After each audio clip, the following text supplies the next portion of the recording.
of the three complaints being refiled pero consolidated na? May option po ba kayong ganon?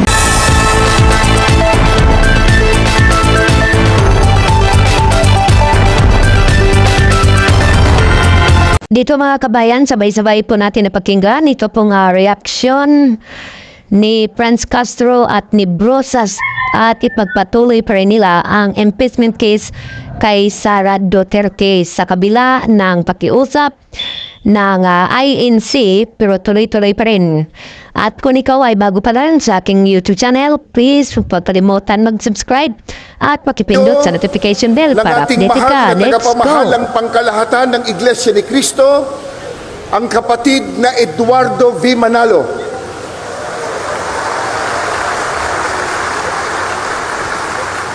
Bayaan niyong tayo naman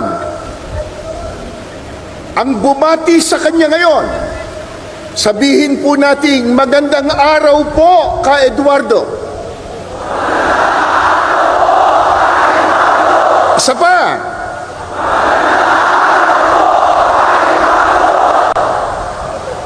Mga mahal po naming kababayan at mga kapatid, sa inyo man po, magandang hapon sa inyong lahat. Maraming salamat po sa inyong pagdalo at pakikiisa sa isang dakila at makasaysayang aktibidad na ito. Narito tayo ngayon mula po sa iba't ibang sektor ng lipunan, iba't ibang relihiyon, Possibility of the three complaints being refiled pero consolidated na. May option po ba kayong ganon?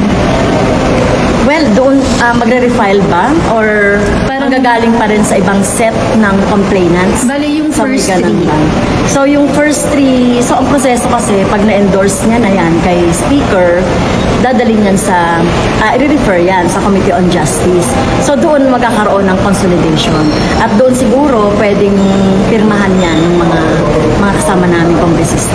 Ma'am, pero hindi option yung tatlo i-consolidate nyo nung complainants tapos i-refile as a new complaint. Ay, mukhang hindi pa nangyari yan sa history. Pero titignan natin yung possibility.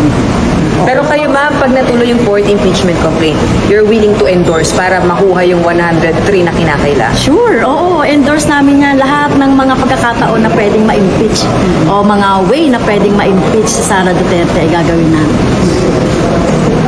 Yun lang po, dun sa show of force ng INC kahapon, and how will that affect yung decision of Congress whether to endorse or not the impeachment complaints? Well, we expected that, sabi ko nga kanina, December pa lang, naririnig na namin yung mga ganyang announcement ng INC. They have to be relatable kasi nga mag-e-election, kaya ganyan. Tapos alam niyo naman ang papel ng INC kapag ka-election, pupunta sa kanila yung ibang mga kandidato. Kung magkakaroon ng epekto, makikita natin yan actually sa resulta ng election ng 2025. But then, ngayon pa lang, sinasabi na namin na maliit din naman lang na bahagi yun. In totality naman natin talaga titingnan yung usapin ng accountability ng Vice Presidente kaugnay sa confidential funds. Hindi natin dapat yung mga issues na ito ay pinalalampas at sinasabi na mag-unity na tayo kung wala namang justisya na makukuha ang taong bayan at hindi rin magkakaroon ng truth or accountability talaga yung mga nasa highest position in our land. So that's a bad precedent. Ayaw natin ng ganon. Kaya parang for this reason, kahit pa sabihin mong 1.5 million yan na lumabas, it's not the totality ng Filipino people asking for justice doon sa mga nangyari o naganap na paglustay ng pera ng taong bayan. Hindi naman, well, itong show of force ng sektang Iglesia ni Cristo ay hindi naman niya nakaapektado, particularly sa amin, sa Makabayan. At kahapon din sa pagkausap natin sa ating mga kasamahan dito sa Kongreso, ay, well, wala rin naman silang pakialam at on the top of their mind pa rin yung impeachment. yung pagpapanagot kay Sara Duterte doon sa ginawa niyang misspent noong confidential funds.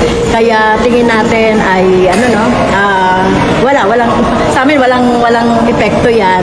At kami katulad na sinabi namin, sana hindi magamit ito ng ni Sara Duterte at ang kanyang pangkat, mga nagsalita na sila, nagpapasalamat sa Iglesia ni Cristo sa ginawang na tingin natin ay talagang naging shield lang.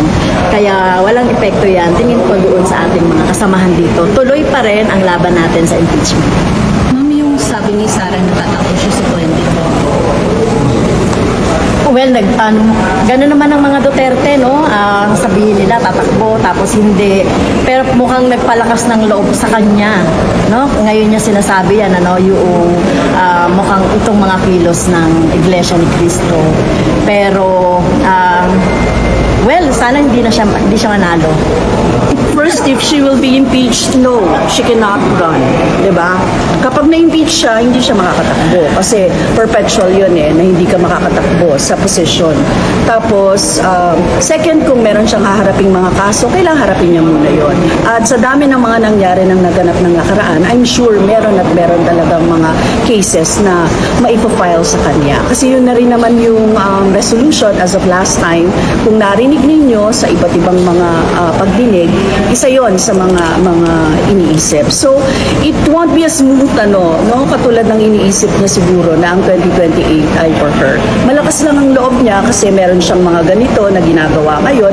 Pero in fact, sa totoo lang, wala na. Hindi na rin yun tatalab dun sa mga tao na nakakita ng katotohanan ng mga nakaraan.